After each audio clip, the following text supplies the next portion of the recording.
because I think God wants us to be together as much as we can be.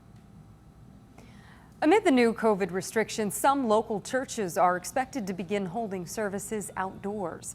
As ABC 10 News reporter Michael Chen tells us, some communities will be opening up parks for those services.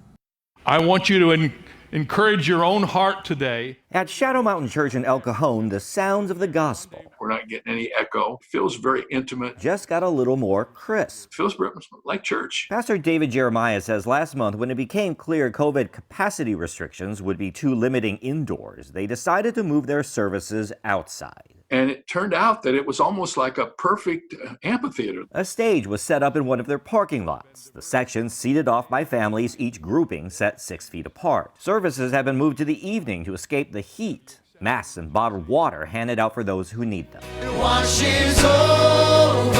And any singing is mostly limited to musicians on stage to minimize the coronavirus risk. It's just become our way of doing church. It's the only thing we can do, so that's what we do. It's also going to be what other churches do after recent COVID restrictions banned indoor church services. In Poway, officials just approved a plan to share park space with places of worship and fitness centers. The city of El Cajon weighing a similar plan. But ask God to give you a fresh dream. Those actions, Jeremiah says, are much needed because there is no substitute to gathering in person.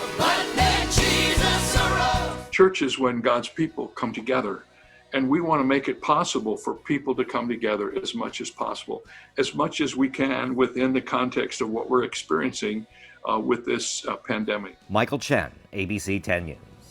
Jeremiah says between 800 and 1,000 people turn out for each of their 2 weekend services.